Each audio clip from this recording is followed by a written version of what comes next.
Hey everybody, I hope you're all having an amazing week. Pirates, new cruise ships, and Apple AirTags. Let's get into it. Welcome to Cruise News Central with Joseph. In 2009, Somali pirates in a small speedboat opened fire on and attempted to board the MSC Melody. The ship's security team returned fire with pistols, and the crew fired back with high-powered water cannons. Even passengers got in on the skirmish by throwing deck chairs at the invaders. The pirates eventually retreated, unable to board the ship, though the ship did sustain minor damage. Lessons were learned by the cruise industry because of this attack. Enhanced security and cruise lines avoiding high-risk areas has done the trick. Until last week, that is.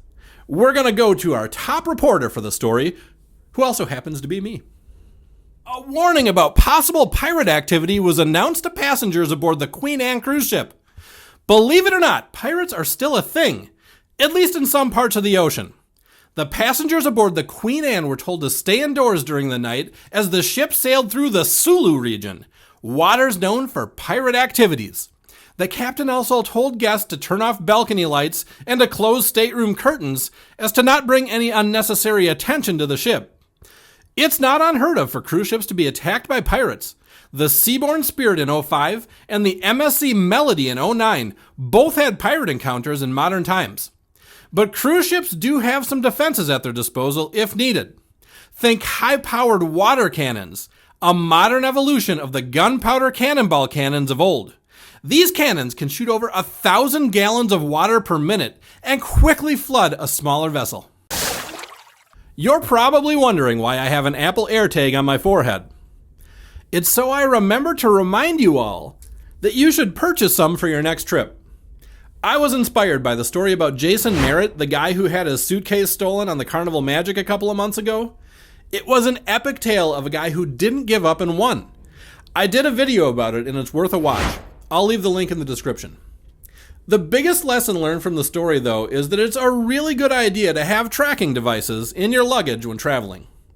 Whether it's the cruise line, the airport, a thief, or maybe you left your bag in a taxi, you'll be able to track where it is and most likely get it back if you have an AirTag in it.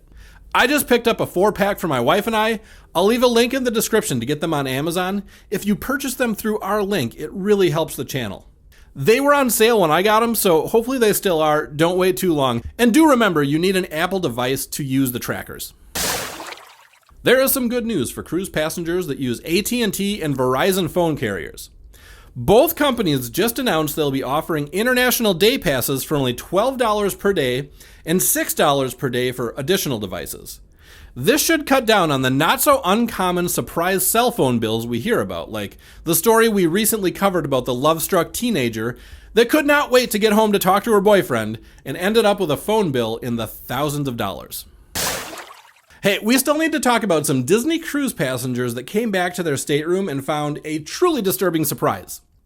But first, how many of you, when you went on your first cruises, found out about the mustard drill and made some jokes about mustard? Are me and my wife just that big of nerds, or do other people say things like, we really don't relish the opportunity to have the mustard drill because it makes it hard to catch up with the rest of the day? I'll admit, after you've taken a lot of cruises, the jokes do get a little stale. You know, they just don't really cut the mustard. Anyway, Carnival Cruise Line has decided to throw everyone for a loop with randomly going back to traditional pre-pandemic style mustard drills. Over to you, Joe.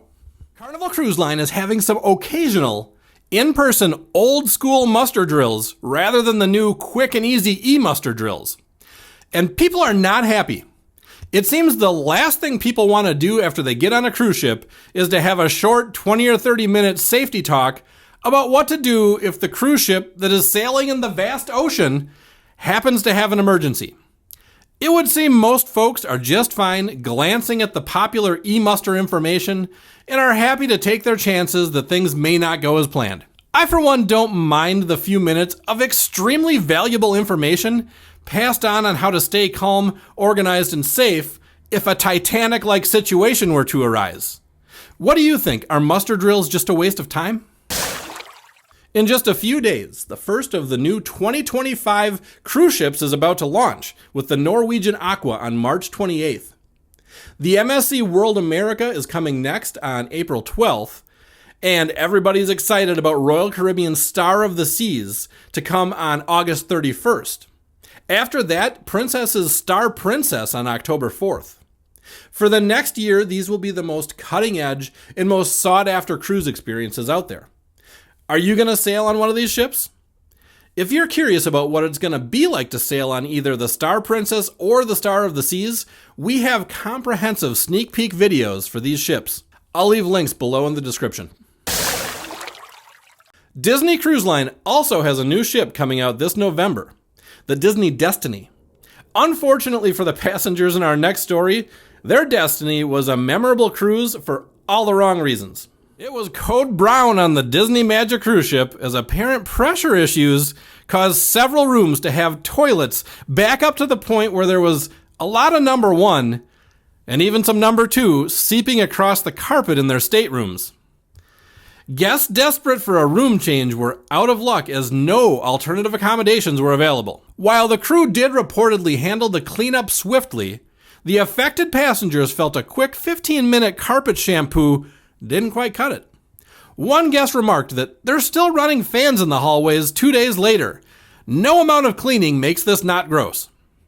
It's uncertain whether Disney Cruise Line offered compensation for this revolting ordeal, but one thing is for sure. This was a really crappy cruise.